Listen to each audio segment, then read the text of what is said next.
नमस्कार प्यारे बच्चों, आपका इस YouTube चैनल पर हार्दिक स्वागत है, अभिनंदन है। तो बच्चों जो है आज अपन कक्षा 10 के लिए प्रश्नावली 5.3 को अपन सरल करने जा रहे हैं, जिसमें प्रत्येक जो क्वेश्चन है उसको अपन सॉल्व करेंगे और बिल्कुल बेसिक से सॉल्व करेंगे, आपके ज़ीरो लेवल से सॉल्व करेंगे। आपको कहीं पर भी किसी भी प्रकार की समस्या नहीं होने वाली है। फिर भी यदि कोई समस्या होती है तो आप कमेंट करके ज़रूर बताएं। और देखते हैं अभी तक जो प्रश्नावली 5.1 और 5.2 मैंने करवा दी है, उसका जो लिंक है वो डिस्क्रिप्शन बॉक्स में दिया हुआ है। आप उसमें जाकर प्लेलिस्ट में जाकर उसको देख सकते हो। तो देखते हैं प्रश्न संख्या 1 आपका क्या बोल रहा है। इसमें ये बोल रहा है कि निम्नलिखित समांतर श्रेणियों का योग ज्ञात कीजिए। आपको इस क्वेश्चन के अंदर 4 समांतर श्रेणी दे रखी है, ठीक है। तो उनका प्रत्येक का क्या निकालना है, योग निकालना है। तो बात करें यहाँ पर कि निम्नलिखित समांतर श्रेणियों का योग ज्ञात करना है। और यहाँ पर जो समांतर श्रेणी दी अपन को वो दी है 2, 7, 12 और इस प्रकार से समांतर श्रेणी है। और बोल रहा अपन को 10 पदों तक इसका क्या ज्ञात करना है, योग ज्ञात करना है। तो बच्चों जो समांतर श्रेणी है उसके योग ज्ञात करने एक अलग से सूत्र होता है। अभी तक अपन ने nवें पद का सूत्र पढ़ा था, जो सूत्र था an = a + n-1d था। वो सूत्र केवल nवें पद का था। यहाँ पर अपन सीखेंगे n जितने भी पद हैं उनका योग कैसे ज्ञात करेंगे। तो सबसे पहले बच्चों जो अपन को जानकारी दे रखी है उसको लिख लेते हैं। प्रथम पद आपका यहाँ पर 2 है। सार्वंत्र की बात करूँ तो द्वितीय पद आपका 7 है, माइनस प्रथम पद कितना बच्चों 2 है। 7 में से 2 घटाऊंगा तो कितना बचेगा बच्चों, 5 बचेगा। यहाँ पर बात कर रहा है 10 पदों तक। आपको कितने पदों का ज्ञात करना है, 10 पदों का ज्ञात करना है। तो n की जो वैल्यू है वो कितनी हो जाएगी, 10 हो जाएगी। तो AP का योग की बात करें तो एक सूत्र होता है बच्चों, और वो सूत्र होता है बच्चों SN। S का मतलब होता है, इंग्लिश में बोलते हैं बेटा सम बोलते हैं। सम का मतलब योग, n का मतलब n पदों का। तो ये हो जाएगा n/2 2a + n-1d। ठीक है बच्चों। तो यहाँ पर n आपका पदों की संख्या हो जाएगी, a आपका प्रथम पद हो जाएगा, d आपका क्या हो जाएगा, सार्वंत्र हो जाएगा। तो बस वैल्यू पुट करनी है अपन को। तो यहाँ देख लेते हैं S n की वैल्यू कितनी बच्चों, 10। आपको 10 पदों का योग ज्ञात करना है। n का मान आपका 10/2 और 2 गुणा a का मान कितना बच्चों 2 है, प्लस n का मान कितना आपका 10 - 1 गुणा d का मान कितना बच्चों 5 है, इस प्रकार से। ठीक है। तो ये S 10 पदों का योग ज्ञात करना अपन को। 2 का भाग 10 में लगाएंगे तो 5 हो जाएगा, और 2 को 2 से गुणा करूँ तो 4, प्लस 10 में से 1 घटाएंगे तो 9 गुणा कितना हो जाएगा बच्चों 5 हो जाएगा। थोड़ा सा इसको और सिंप्लीफाई कर लेते हैं अपन। तो ये हो जाएगा S 10 = 5, 4 प्लस 9 को 5 से गुणा करूंगा तो बच्चों 45 हो जाएगा, और 5 और कोष्टक के अंदर देखो बच्चों 45 में 4 जोड़ूंगा तो कितना हो जाएगा 49 हो जाएगा। अब आपको क्या करना है, 5 को और 49 को क्या करना है, गुणा करना है। तो इन दोनों का गुणा जो है वो हो जाएगा बच्चों 245 हो जाएगा। तो 10 पदों का योग कितना हो जाएगा बच्चों 245। बिल्कुल सिंपल सा आपका ये फॉर्मूला है। इस फॉर्मूले में आपको जो दी गई जानकारी है उसको पुट करनी है और आपका आंसर प्राप्त हो जाएगा। तो इसका आप स्क्रीनशॉट ले सकते हो। पहले का यहाँ तक हो जाएगा और फिर आपका यहाँ तक। ठीक है बच्चों। देखते हैं इसका नेक्स्ट सेकंड पार्ट की बात करें बच्चों तो यहाँ पर समांतर श्रेणी दी हुई है -33, -33, -29। इस प्रकार से आपकी समांतर श्रेणी है और आपको 12 पदों तक योग ज्ञात करना है। तो सबसे पहले मेरे पास क्या है, a है। a कितना हो जाएगा बच्चों -37 हो जाएगा। d की वैल्यू जो है वो -33, और मैंने आपको बताया था कि द्वितीय पद में से प्रथम पद घटाएंगे, तो यहाँ पर माइनस लिखूंगा और उसके बाद में मुझे क्या घटाना है, -37 घटाना है। ठीक है ना बच्चों। तो यहाँ पर देख लेते हैं -33, माइनस को माइनस से गुणा करेंगे तो प्लस हो जाएगा, और ये हो जाएगा आपका 37। बात करें इसका चिन्ह माइनस है और इसका चिन्ह क्या है, प्लस है। जब अलग अलग चिन्ह होते हैं तो घटाते हैं बच्चों। तो 37 में से 33 घटाएंगे तो कितना बचेगा, 4 बचेगा। और जो बड़ी संख्या होती है 37 है तो उसका चिन्ह क्या है, प्लस है, तो इसका चिन्ह भी क्या हो जाएगा, प्लस हो जाएगा। तो d का मान कितना हो गया बच्चों 4 हो गया। a का मान कितना बच्चों -37 है। अब अपन को कितने पदों तक ज्ञात करना है, 12 पदों तक ज्ञात करना है। तो n का मान कितना हो जाएगा बच्चों 12 हो जाएगा। अब समांतर श्रेणी के योग का अपन सूत्र लिख देते हैं। तो योग का सूत्र होता है बच्चों, यहाँ पर लिख देता हूँ मैं, SN = n/2 2a + n-1d। इस प्रकार से सूत्र होता है। तो n का मान 12 पदों का योग ज्ञात करना, तो S 12 लिख दिया मैंने। n के स्थान पर n का मान 12 है तो 12/2 और 2 गुणा a का मान कितना बच्चों -37 है, प्लस n का मान कितना बच्चों, n का मान 12 है -1 गुणा डी का मान कितना बच्चों आपका 4 दे रखा, तो हमने 4 लिख दिया। बस इसको सिंप्लीफाई करना है बच्चों और कुछ भी नहीं करना आपको। बात करें तो 12 में 2 का भाग लगूंगा तो 6 बार जाएगा, और फिर बात करें अंदर 2 को मैं 37 से गुणा करूंगा तो ये हो जाएगा 74 हो जाएगा, और ये माइनस से तो मैंने माइनस लिख दिया, प्लस 12 में से 1 घटाऊंगा तो 11 गुणा 4 इस प्रकार से, तो ये 6 हो जाएगा, माइनस का 74 प्लस 11 को 4 से गुणा करेंगे तो कितना हो जाएगा बच्चों 44 हो जाएगा। और थोड़ा सा इसको और सिंप्लीफाई कर लेते हैं अपन, तो माइनस का 74 और प्लस का 44, तो दोनों का जो देखो बच्चों अलग अलग चिन्ह है, जब अलग अलग चिन्ह होता है तो घटाते हैं, तो घटाएंगे तो यहाँ पर शेष बचेगा बच्चों 0 और 30 शेष रहेगा।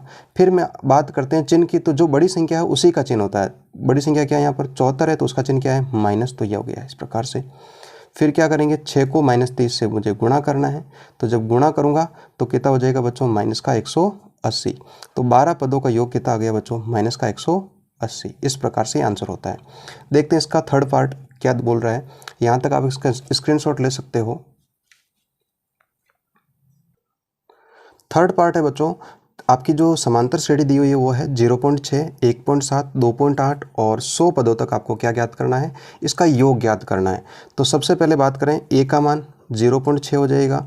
दूसरी बात करते हैं सार्वंत्र की, तो द्वितीय पद माइनस प्रथम पद करेंगे तो द्वितीय पद 1.7 माइनस 0.6। इसको देखो बच्चों पॉइंटों को यदि बाकी आपको नहीं आती है तो देखो मैं यहाँ पर सिखा देता हूँ। 1.7 लिखेंगे, फिर आपको क्या करना पॉइंट के नीचे आपको पॉइंट लिखना है, फिर यहाँ देखना पॉइंट के इधर आपका 0 है और उस तरफ कितना है 6 है, माइनस 7 में से मैं 6 घटाऊंगा तो 1 बचेगा, 1 में से 0 गया तो कितना बचा 1 बचा। तो अपने पास में डी का मान जो है वो 1.1 आ गया है और ए का मान 0.6 है। और अगली बात करें 100 पदों तक ज्ञात करना है तो एन का मान कितना हो जाएगा बच्चों 100 हो जाएगा। बस फॉर्मूला लिख देते हैं। फॉर्मूला जो है एन पदों का योग के सूत्र होता है एस एन बराबर n/2 2a plus n-1 d। ठीक है ना बच्चों। बस आपको यहाँ पर वैल्यू पुट करनी है बच्चों। तो एस का मतलब सम का मतलब हिंदी में बात करें तो योग होता है। एन का मान यहाँ पर 100 है तो 100 पदों का योग ज्ञात कर रहे हैं। एन की जगह 100 लिख देंगे, 2 गुणा ए के स्थान पर बच्चों कितना लिखेंगे 0.6 लिखेंगे, प्लस एन के स्थान पर कितना लिखेंगे बच्चों 100 लिखेंगे, माइनस 1 गुणा डी के स्थान पर कितना लिखेंगे 1.1 लिखेंगे। इस प्रकार से बस सिंप्लीफाई कर देते हैं इसको। तो ये हो जाएगा बच्चों आपका S100 बराबर 2 का भाग 100 में लगाऊंगा तो 50 बार जाएगा और 2 को 0.6 से गुणा करेंगे। तो देखो बच्चों इस प्रकार से गुणा करते हैं 0.6 और ये 2, तो गुणा किया तो 2 को 6 से गुणा किया तो 12 हुआ। फिर आपका एक छोड़कर पॉइंट लगाना तो कितना आ जाएगा 1.2 हो जाएगा। 100 में से 1 घटाएंगे तो 99 गुणा 1.1। बात करें 99 को 1.1 से गुणा करना है तो ये आप यहाँ कर सकते हो 99 गुणा 1.1 तो 9 और इस प्रकार से 9 9 9 18 और 10 ये हो गया। अब उसके बाद में क्या करना है आपको एक छोड़कर पॉइंट लगाना तो यहाँ लग जाएगा। तो S100 बराबर 50 1.2 इनको गुणा किया तो कितना आया बच्चों 108.9 आ गया। अब आपको क्या करना है इन दोनों को जोड़ना है तो इस तरह से जोड़ सकते हो आप 108.9 पॉइंट के नीचे पॉइंट लिखना है। पॉइंट की इस तरफ आपका 1 है और उस तरफ कितना है 2 है, इसको जोड़ दो।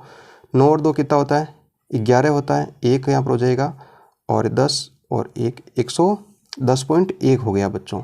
50 गुणा ये हो जाएगा आपका 110.1 इस प्रकार से। अब आपको क्या करना है 50 से गुणा करना है, ये गुणा आप कर सकते हो। तो इस प्रकार से देखो पॉइंट हटा देते हैं तो कितना बचेगा 10। देखो पॉइंट हटाया तो 1 लगा, आगे एक संख्या तो 0 लगा दिया, 0 से 0 कट गया, आपके पास में बचा 5 गुणा 1101 और इनको गुणा करेंगे तो ये आ जाएगा बच्चों 5505 हो जाएगा। तो 100 पदों का योग हो जाएगा बच्चों 5505। इस प्रकार से अपन ज्ञात कर सकते हैं। आप चाहो तो इसका स्क्रीनशॉट ले सकते हो। यहाँ तक ये आपका पहला हो जाएगा और उसके बाद में यहाँ तक ये कंप्लीट हो जाएगा। इस प्रकार से देखते हैं इसके नेक्स्ट पार्ट को, चौथे पार्ट को। चौथा पार्ट दिया है बच्चों, इसमें समांतर श्रेणी जो दी है वो दी है 1/15, 1/12, 1/10 और 11 पदों का आपको ज्ञात करना है। तो सबसे पहले प्रथम पद जो है वो हो जाएगा 1/15 हो जाएगा। डी की बात करें तो इसमें से इसको घटाना है 1/12 माइनस 1/15 15। देखो बच्चों, इसको अपन सीधा नहीं घटा सकते हैं, ये भिन्नों की बाकी होगी, तो उसके लिए मुझे क्या करना पड़ेगा, 12 और 15 का क्या लेना पड़ेगा, लसा पे लेना पड़ेगा। और 12 और 15 का लसा पे देखो इस प्रकार मैं ले सकता हूँ, यदि आपको सीधा आता तो ठीक है, बाकी देखो 12 और 15 इस प्रकार लेकर अपन लसा पे निकाल सकते हैं। 2 का भाग लगूंगा 6 बार, इसमें 15, 2 का आपका 3 बार 15, फिर से 3 का भाग लगाया 1 बार और 5 बार, और 5 का भाग लगाया 1। तो 5 को 3 से गुणा किया तो 15, 15 को 2 से गुणा किया तो 30, और 30 को 2 से गुणा किया तो कितना आ गया बच्चों, 60 आ गया। तो इसका जो लसप है वो कितना हो जाएगा, 60 हो जाएगा। 12 का भाग 60 में आपका 5 बार जाएगा, गुणा ऊपर कितना 1, माइनस 15 का भाग 60 में 4 बार, गुणा कितना हो जाएगा, 1 हो जाएगा। तो 5 को 1 से गुणा किया तो 5, 4 को 1 से गुणा किया तो 4, बटे में कितना हो जाएगा, 60 हो जाएगा। d बराबर 5 में से 4 घटाया तो 1 बटे 60। तो बच्चों देखो d की वैल्यू कितनी आ गई, 1 बटे 60 आ गई। बात करें कितने पदों की ज्ञात करना है आपको, तो 11 पदों का ज्ञात करना है। तो n की वैल्यू कितनी आ जाएगी बच्चों, 11 आ जाएगी। बस आपको फॉर्मूले में पुट करना है। फॉर्मूला होता है SN इक्वल टू n बटे 2 2a plus n minus 1d। इस प्रकार से n की वैल्यू 11, 11 बटे 2, 2 गुणा a का मान कितना बच्चों, 1 बटे 15 है, प्लस n की वैल्यू 11 माइनस 1 गुणा d का मान है 1 बटे 60। इसको थोड़ा सा सरल कर लेते हैं अपन। तो S11 बराबर 11 बटे 2, 2 को 1 से गुणा किया तो 2 बटे 15, प्लस 11 में से 1 घटाया तो बच्चों 10 बचा, 10 को 1 से गुणा किया तो 10 बटे 60। ये इस प्रकार से हो गया। बात करें 11 बटे 2, यहाँ पर 15 और 60 का फिर से लसा पे लेना पड़ेगा। तो लसा पे आप ले सकते हो, मैंने सिखा दिया है। कितना आ जाएगा, 60 आ जाएगा। 15 का भाग 60 में आपका 4 बार जाएगा, फिर 4 को क्या करना पड़ेगा, 2 से गुणा करना पड़ेगा, तो हो गया 8। 60 का भाग 60 में 1 बार, 1 को 10 से गुणा किया तो 10 हो जाएगा। तो ये हो गया बच्चों 11 बटे 2 गुणा 8 को और 10 को जोड़ा तो 18 बटे 60 हो गया। बस इसको गुणा करके सिंप्लीफाई करना अपन को। तो 2 का भाग आपका 18 में 9 बार जाएगा, और इसको मैं 3 से काटूंगा तो ये आपका 20 बार चला जाएगा, और इसमें कितनी बार जाएगा, 3 बार जाएगा। तो 11 को 3 से गुणा करेंगे तो 33 हो जाएगा, और बटे में कितना है बच्चों, 20 है। तो इस प्रकार से इस समांतर श्रेणी का जो योग आया है 33 बटे 20 आ गया है। तो आप चाहो तो इसका स्क्रीनशॉट ले सकते हो। तो इस प्रकार से ये क्वेश्चन जो है आपका कंप्लीट होता है। पहला क्वेश्चन कंप्लीट हो गया बच्चों। आपको अच्छे से देखो बच्चों, साथ साथ में आपको प्रैक्टिस करनी है कॉपी के ऊपर। एक बार वीडियो देखने के बाद उसको पॉज करके फिर से उसको आप सॉल्व करें कॉपी के ऊपर, ठीक है ना। तो आपका ये सॉल्व हो जाएगा। फिर भी आपकी कोई किसी भी प्रकार की समस्या हो तो उसको कमेंट करके ज़रूर बताएँ। अदरवाइज चैनल को सब्सक्राइब करें। तो आज के लिए इतना ही, फिर मिलते हैं एक नए वीडियो में। तब तक के लिए धन्यवाद। जय हिंद, जय भारत।